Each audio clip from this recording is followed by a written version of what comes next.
Welcome to the session of real-time operating systems.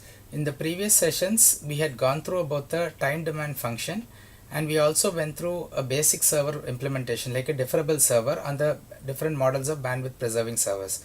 Now in this session, we are going to see one more type of server, which is a simple sporadic server.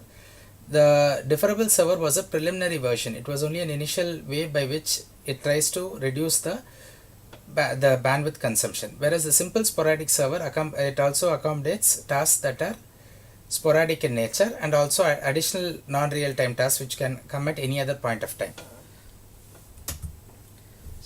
The first task is like how a simple sporadic server schedule tasks. Basically, as we had already discussed in the previous servers there about deferable, we said we made it a point that we have a consumption rule and we have a replenishment rule to renew once the budget is being exhausted, it will be replenished. So similarly, in a simple sporadic server also we have consumption rules and replenishment rules. The first condition is consumption rule number 1 is when the server should be currently executing, and consumption rule 2 is the server has executed between 2 points, that is from the starting point TR and the end of the busy interval.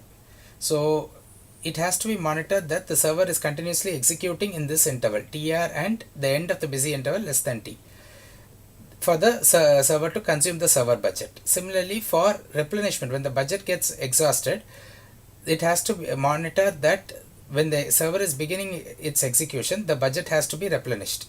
That is rule number 1. Rule number 2 is the end of the busy interval should be equivalent to TF, and T, which is the execution time that is currently running, should be maximum of the the instant at which the server is running and the beginning of the busy interval. So that is given as T is max of TR comma begin, and the next replenishment will occur at the point of the execution time plus the polling status, that is the instant of execution time plus the polling status, which indicates which task has to be chosen. The simple sporadic server has additionally 2 rules on exceptional condition. Only the replenishment will occur under specific conditions when T plus PS, that is the execution time and the polling status, is earlier than the starting time of the currently running task.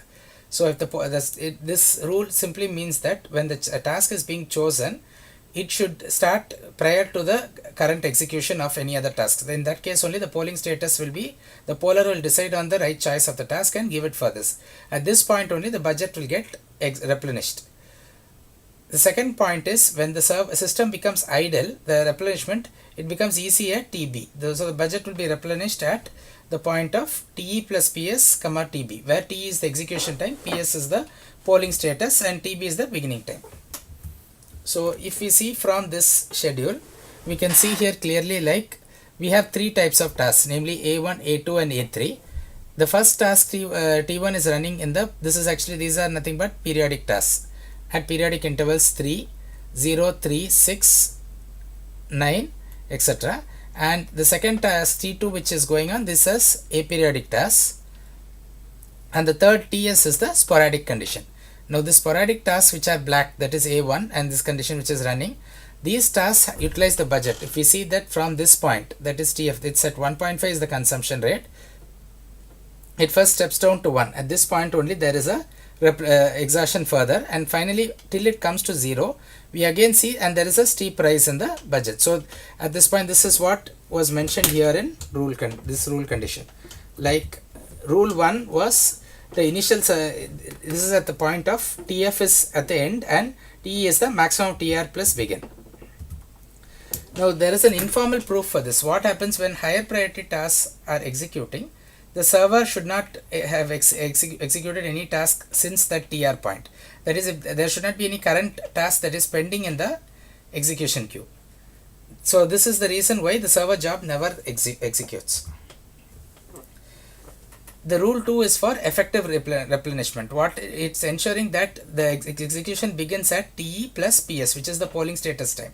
So the rule 3A will be applied only when the current server job has to wait for more PSUs. That is, if the poller is not yet ready and the task has continuously being polled, it's not able to take a decision on which task has to go in for the next execution. This can be due to multiple reasons. Supposing if the task is delayed, it could cause a problem.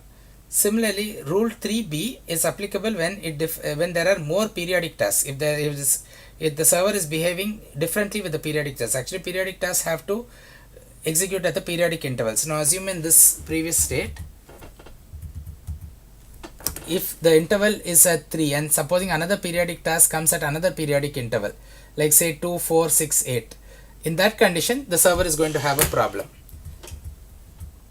So this is the condition. Then the next type of server, there's one more type of server which is called as SPSL sporadic servers.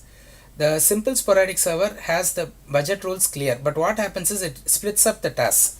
If we see in this schedule, we'll be able to observe that the tasks are being split up at different intervals and it is going on at a random pace. Whereas this SPSL server allows both these tasks to be clubbed as chunks. So that what is the advantage is it makes it more work conserving. The processor does not remain idle and the make span of the entire processor is minimized.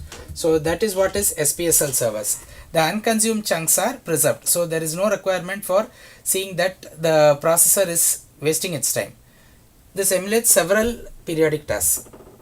The condition is like for every particular point of time. If we see from this condition, the server executes at different times and it will be continuing to execute. So this chunk portion of wastage will be avoided. It will take it as a single task to execute it. So as a summary, what we have seen is, we have seen about the simple sporadic server, the replenishment condition for it, and the third replenishment rule. We also seen about how SPSL server is advantageous compared to simple sporadic by making it more work conserving and avoiding the wastage of processor time. Thank you for the session.